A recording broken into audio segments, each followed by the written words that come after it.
Well, I thought I'd talk to you for a minute about science, religion, and I don't want you to think of it the wrong way because some are like, "Oh my God, science and religion, whatever." Look, all I want to do with this particular video is talk about the idea of does science prove that the thought of God is plausible? Now, I'm going to tell you right now that some of what I'm going to say has to do with Christianity because I'm a Christian. However, realize that what I'm going to tell you is something where it doesn't matter what religion you believe, because the idea of what I'm trying to tell you is the idea of God plausible? All right, I've looked into other religions, and there's stuff I could say about some of those religions, but because I'm a Christian, that's the reason why I'm only going to talk about Christianity somewhat, because I don't want anyone to think I'm overstepping certain boundaries, because apparently there are those who go all psycho crazy about certain stuff if you're one religion and you talk about a different religion, even if there's certain similarities. Does that make sense? So, since I'm a Christian, I'm going to talk about what the Bible says. But I'm sure if you look in some of your own religious books, you'll find some similarities. And realize that the only reason that I'm talking about some of what it is I'm talking about is because of the idea that can science prove that God exists? And if science can prove God exists, why does science still teach evolution? Why is evolution taught in schools? And is it something necessarily that you have to, teach Christianity in schools to still have the idea that there's a God that created? You know, which that's kind of one of those subjects for another day kind of deals, I guess, right? Because the truth of it is, all I really want to focus on today is what science has to say, actual science, and does it prove God exists? And it's something where, if you really think about it, the first part I want to talk about is the idea of evolution, because it's what's taught in schools, right? It's what a bunch of different ones actually, have agreed is how life started. And if you talk to certain scientists and you ask them, why do you believe in evolution? Why don't you believe in the Bible? And some will say that the Bible's a fairy tale, other religious texts are just, nonsense, and that, if you have a logical mind and if you can actually think about it and stuff, and they try to make it sound like, all religion is just, some make believe story that you believe because you're like a little child, right? Isn't that basically what they usually try to? So then I have a question, because it's like, well, if I believe that God created, why would you say that what I'm saying is wrong? And usually it's something like, well, because there isn't any proof. You just gotta believe. You just need faith and that kind of stuff, right? And so then well, how do you know what happened with the Big Bang? And they'll talk about it. So it's like, but you were there, right? You actually saw life begin. Well, no. Who was there that actually saw it? So no one. Okay, but you believe that a big explosion just caused life to miraculously occur. Somehow, some kind of something happened, and life just appeared out of nowhere. Is that basically what you're saying? So you need to have faith that it happened, because you don't have actual proof, just conjecture. Is that what you're saying? You're telling me that my religion is stupid because I have to have faith because I wasn't there when God created the world, is what you're telling me. But you weren't there when a big explosion created the universe, but you don't feel like you have to have faith. You don't have. It seems to me like you have what would be considered a godless religion. A religion where you don't want to believe in God because then, if you believe in God, you might actually have to have some kind of accountability. Wouldn't that be crazy? you know, to actually have some kind of accountability. But then, that makes it easier for you, though, to do whatever you want, and then you don't have to think about it. Is that what you're telling me? Just wondering. And something else, too, I'm kind of sort of wondering how many explosions on Earth, other than, maybe having sex, you know, uh, how often does an explosion actually create life? You've used TNT, right? Gunpowder, uh, you know, all sorts of different chemical combinations, even, you know, atomic detonations. How many of them actually created life?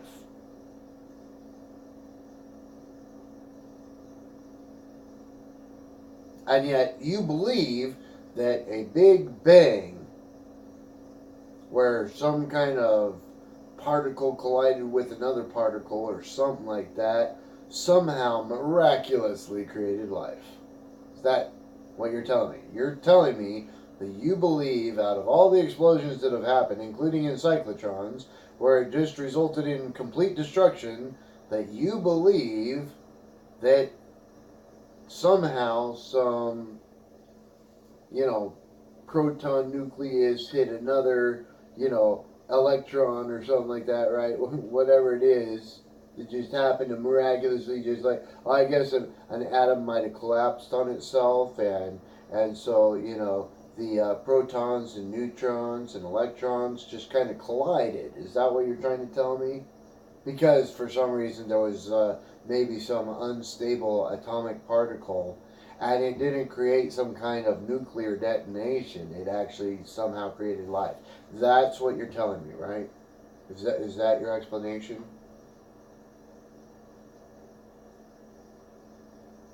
I mean, after all, I mean, it isn't like hydrogen bombs and atomic bombs created death and destruction, right? Just wondering, you know. So when you start thinking about it like that, here's another example, something else to think about. If you went and there was a beautiful mansion with a beautiful yard, it was immaculate. Like, think in your mind of the most extravagant house you could ever think of. You know, the kind of house that you're like, no one could even afford a house like that, Like, think of just extravagance beyond all belief. And as you're walking through the house, looking at all the extravagance, you're just like, wow, who built the house? And they tell you, no one did. No one built it. It just appeared one day after a big explosion. It's kind of crazy. There was like believe it or not, there was actually like a hill with a bunch of rocks and sand and trees. And there was like an oil field underneath. And one day, something happened where there was a big explosion. We don't know exactly how the explosion happened, but all the oil miraculously turned into PVC pipe, and metal from some of the rocks just fell and became pipelines to a place where there was actually a natural gas formation, and so now there's like there was a propane thing type of deal that just formed right there, and now there's natural gas that helps with the heating and stuff, and it's just crazy because like the sand from the explosion was so hot that it became windows. And as you can tell, there was even like gold and copper and marble and stuff. And it just fell into place. It was amazing. It just happened. And all those trees just split into lumber and just happened to form the house. You know? And all the plants that were there, you know, they just landed in the garden. And that's just what it was. That's all it is. It's just, you know. Would you think the person was out of their fucking mind? Would you be like, there's no way that that's possible? There isn't any possible way that all of that could have occurred. And yet, that's what science is telling you. Science says there was a big bang and the earth formed with life that's more complex than a freaking house.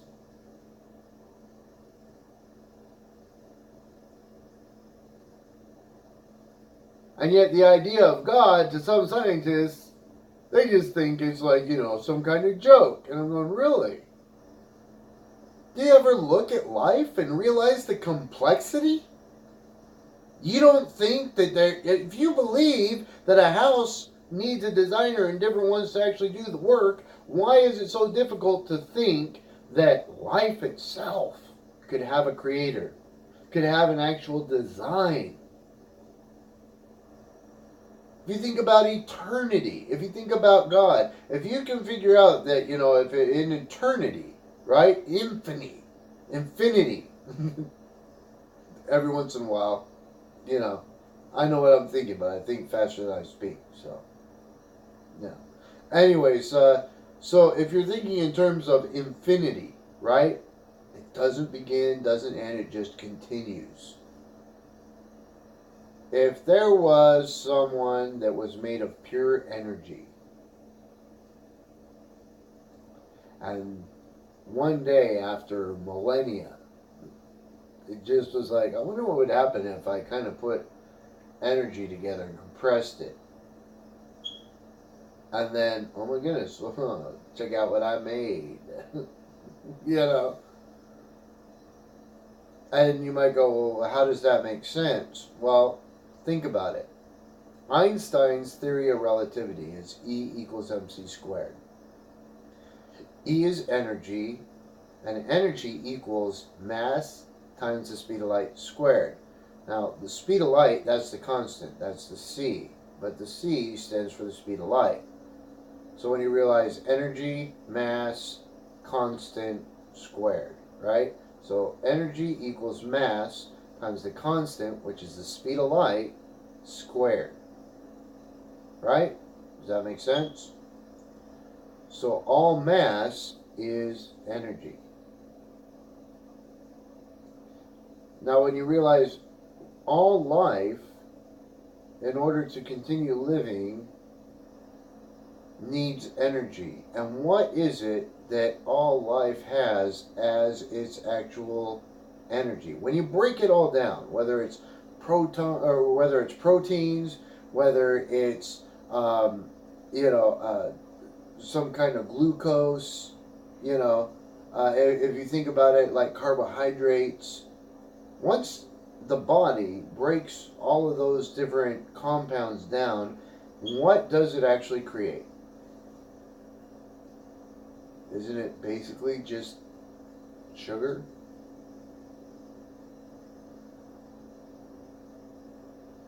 I mean, there are different kinds of sugar, right? But in essence, what is it that fuels and powers life?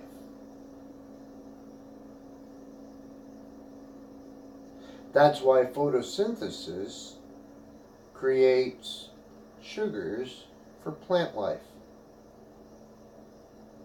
It's kind of interesting. Have you ever noticed that? In fact, that's part of why we eat certain foods, right? Some of the sugars actually go into some of the plants that we eat, and it gives it a flavor.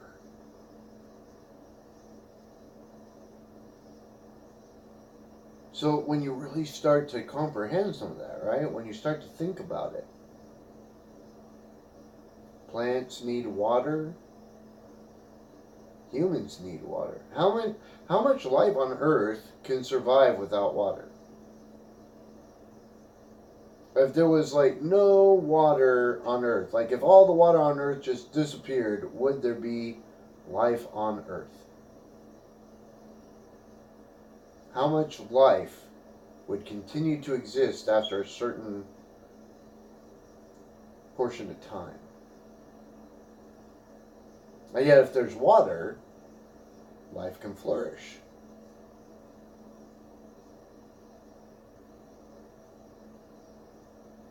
It was kind of interesting, don't you think?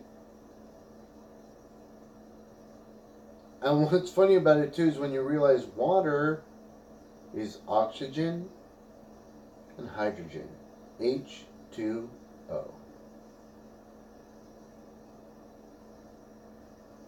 And what's funny about that is hydrogen and oxygen, they're gases, they're air. It's what we breathe. Did you ever think about that?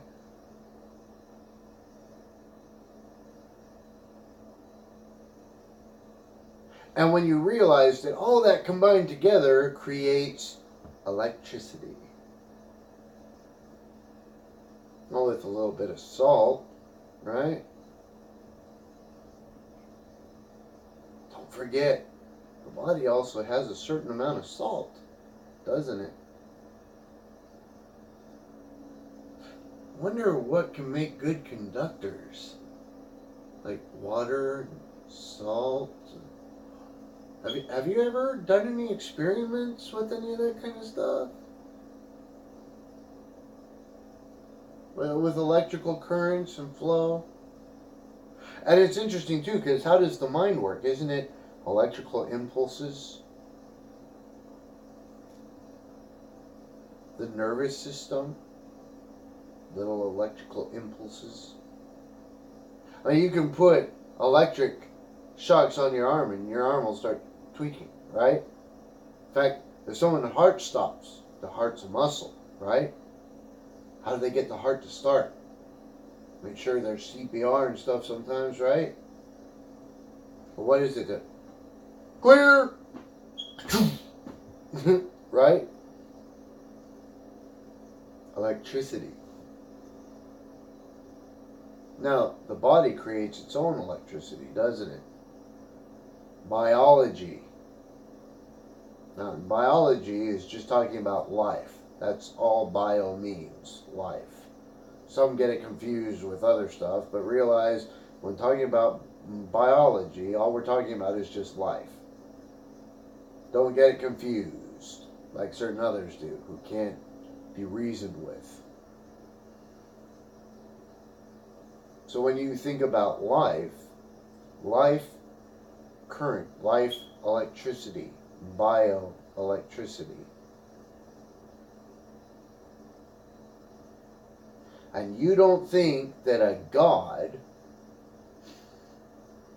made of pure energy could possibly figure out a way to compress energy to create matter and then design life? Is that what you're telling me? That you don't believe that an intelligent, being of energy, a creature, a God, whatever you want to call it, after millennia, couldn't have figured out how to turn its energy into mass. But you believe that an explosion somehow created life. Is that what you're telling me?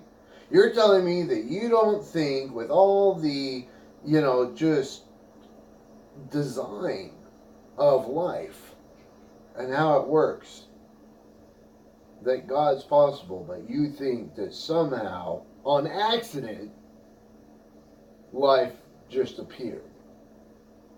The idea that, someone that could think could create a house doesn't make sense to you. But the idea that there was an explosion and a house just appeared from all the pieces falling into place, that makes sense to you. Is that what you're telling me?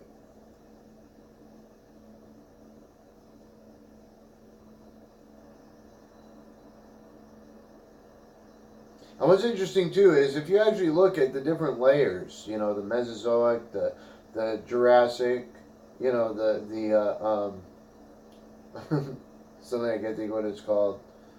It happens sometimes. But anyways, when you realize that with those different layers of Earth, where there's dinosaurs, right? That when scientists look at those different layers and they try and figure it out, and I guess they view it as there was life, then death, then life, then death, then life, then death, right?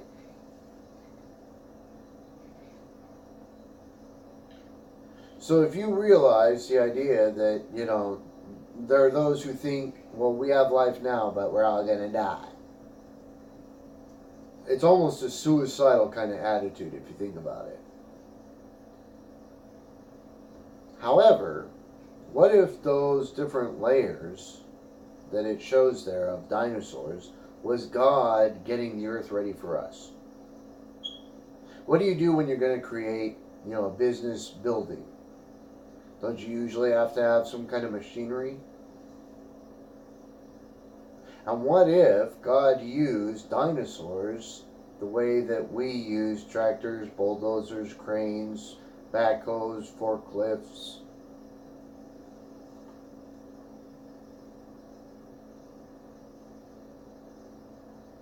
And that some of the reason possibly that scientists are like, why is it some of those dinosaurs look like that? Because you aren't thinking in terms of what they would actually do as construction workers. You know what I mean? And that, when a certain portion of the earth was complete, God was like, all right, we don't need those machines anymore. And now for the next ones. And what's interesting too is you might be, well, that's a lot of life that gets killed. Well, it wasn't human life, right? It was animals. That, if you think about it, it's like, why would God create tractors and bulldozers? Couldn't He just create living creatures that could do what He needed to have done?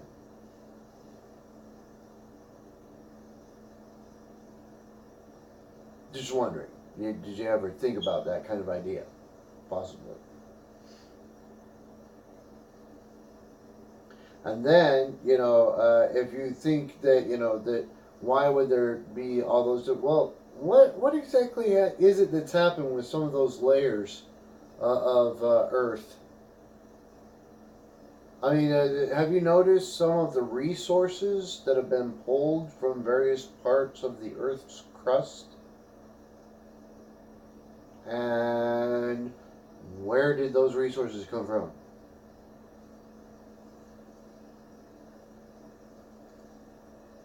What about the soil itself? Nutrients and rich soil that can produce crops. What is it that actually helps with some of that?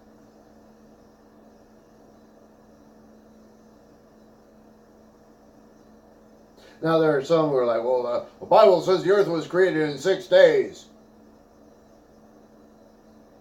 Look, if you read the Bible and look at all of what's said there as completely literal, then you're missing the point of the Bible. That's something I can definitely say.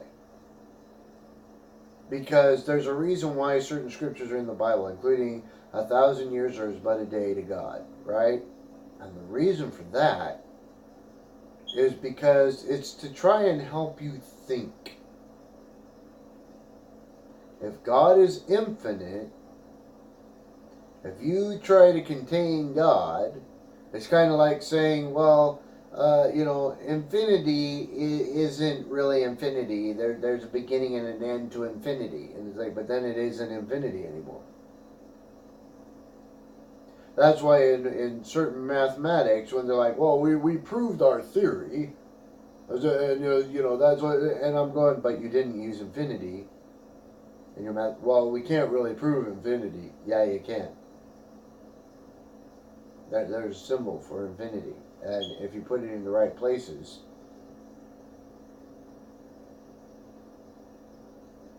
guess what it actually means?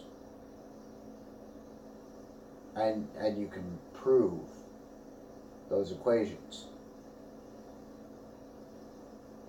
You put it in the wrong place and you can't prove it. You put it in the right place and you can prove it. And then you realize what they try and do is they're trying to limit infinity, as if infinity has a beginning and end. But doing that is like saying that, 1 trillion is equal to 5. If I was going to do a mathematical problem and I was like, oh, what's 1 trillion plus, 500? And if it was something where you were like, well, that's 1,500,000,000. Seems simplistic enough, basically, right? Thinking of it in very, very simplistic terms. But what if it was, let's say infinity was 1,000,000,000,000, but then they go, 1,000,000,000,000, I don't want to write all those zeros. That's a lot of zeros, so I'm just going to say it's 5. So what's 1,000,000,000,000 plus 500?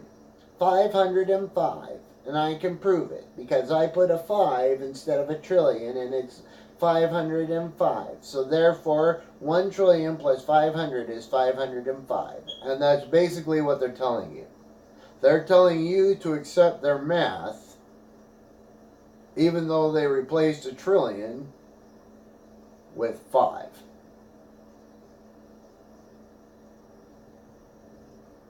So their math says that it's 505, but the actual math is 1,500,000,000. And that's what makes it kind of interesting, because when you realize that the mathematics to figure out stuff like, certain kinds of events, I guess you could call it, kind of, sort of, right? Like perpetual motion. It's kind of an event more than just a motion or an action. Why? Because it continues to happen.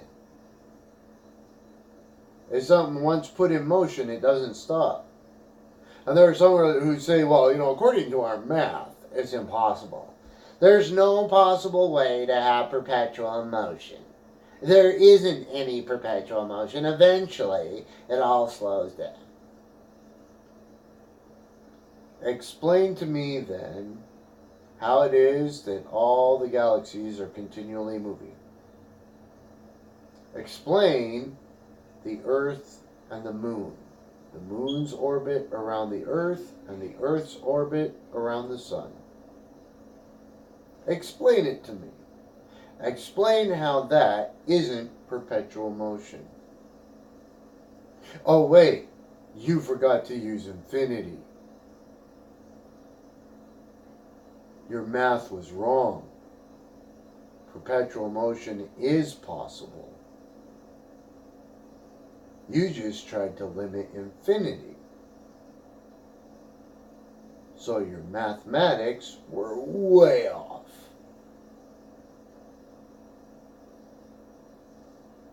Talking about something else too, where it's the idea, right, of what? What is the sun? What are stars? Aren't they renewable energy sources? Oh, but there is no such thing as renewable energy. Mathematics has proven it. Your math was wrong, because you tried to limit infinity. You can't figure out how to create something like the sun or star because you limit the idea of infinity. You lack the intelligence to realize that once you tried to limit infinity, your mathematics would never reflect reality. So while you try and tell me that there is no such thing as perpetual motion, I've already seen it in action. I know for a fact it exists. When you try to tell me that it's impossible, it can't be done, when I'm talking about a self-generating energy source, it's because you did the math wrong. And I know for a fact that it's possible because I've seen it. It exists. I've even created something like that on a small scale.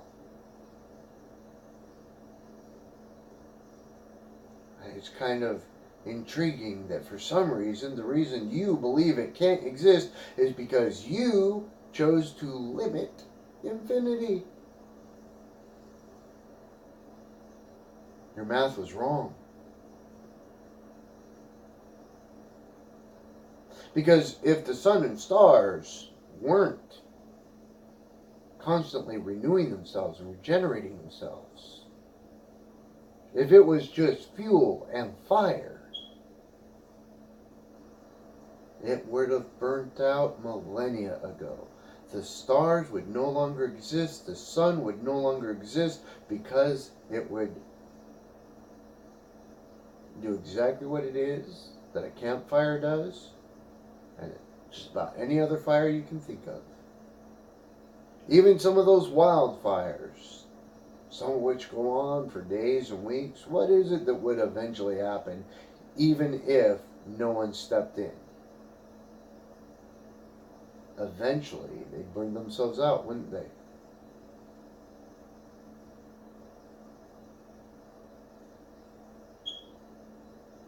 Why? Because it's fuel and fire. And yet the sun continues to create energy, continues to renew itself. How is that possible?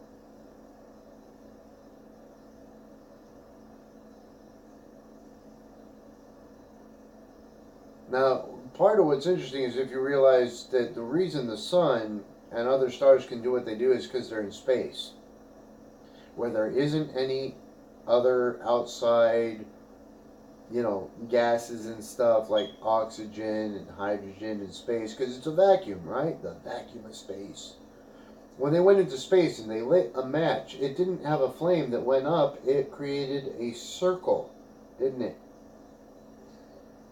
Did anyone ever look at that and realize the circle of the flame was very similar to a star, similar to the sun? The only problem was it was just fuel and fire. It was just fuel and fire. But if you realize what happened to the flame, you'll realize part of the reason why the sun and other stars can do what they do.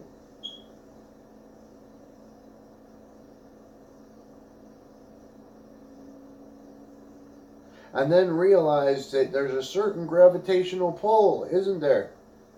The density of the sun, the density of certain stars, that density, as they call it, right? But what does that actually mean? It means it's got a real gravitational pull, is what it means. And that gravitational pull keeps what is necessary to keep the sun going within a certain radius. And that's what allows life on Earth to continue.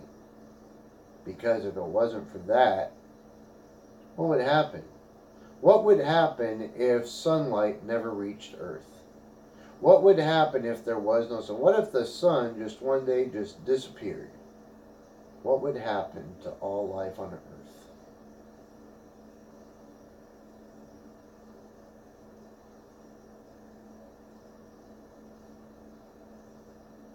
It's kind of interesting, like I said, if you start realizing certain realities.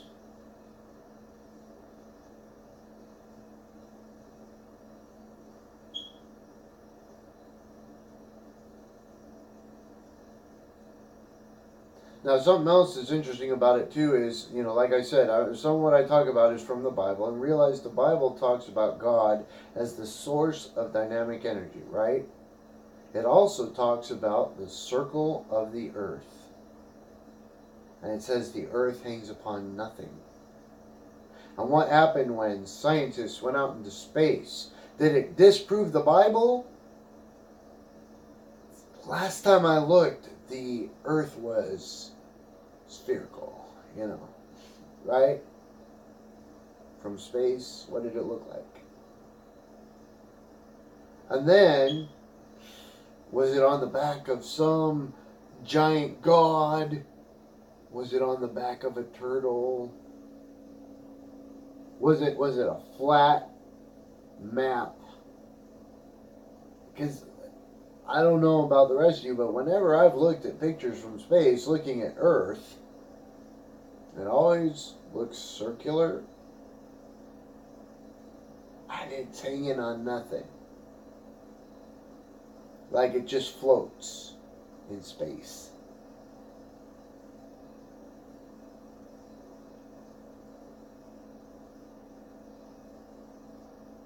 So it's just something, like I said, if you really think about it, how did the Bible writers know some of that? You know what I mean? And even if you have a different religion, do you ever think about some of the different stuff as far as do you ever, even if you think about chi flow, right? And some would be like, whatever, but just realize that the Bible, all right, and like I said, I don't want to talk about some of other religions really, because I'm a Christian, right? I just mentioned that because the Bible talks about Jesus resurrecting different ones, talks about him turning water into wine. What about energy flows through a person's body? Does the Bible say that isn't possible? I don't think it does.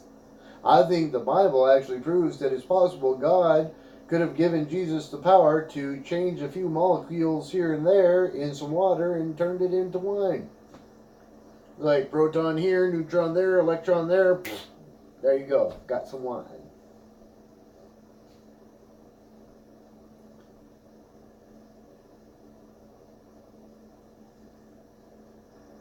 So like I said, even if you have a different religion, if you start realizing some of the different stuff you could be thinking about, right? And that all I'm trying to do is prove that it's plausible that God exists and that science can prove it.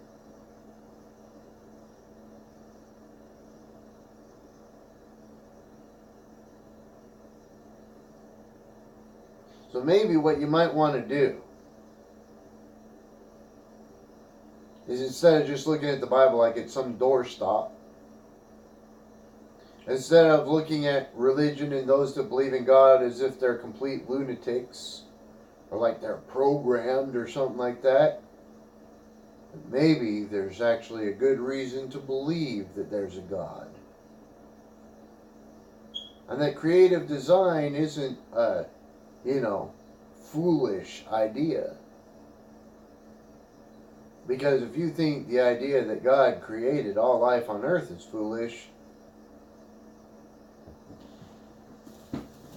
what kind of crazy idea is it to believe that somehow an explosion was responsible for creating life? Are you going to tell me that you actually believe that some crazy explosion out of nowhere could create life? But that the idea that God could have had creative design and created the earth within the idea of the creative days, which if you actually look at the creative days, it's the only order in which life could be sustained. You change a few of those different events around and life wouldn't exist. So you're going to tell me that you think that I have to have faith in God as if there's no scientific proof, because apparently I wasn't there when God created the earth, but then you weren't there when your so-called Big Bang happened either. Are you going to tell me you don't need to have faith? Are you going to tell me that your idea doesn't sound even a little foolish?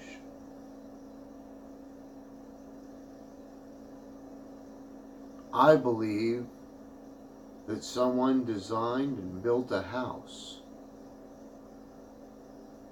And you believe that it just fell into place from a big explosion.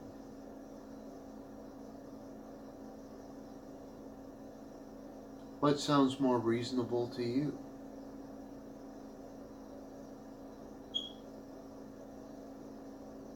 I'm just saying.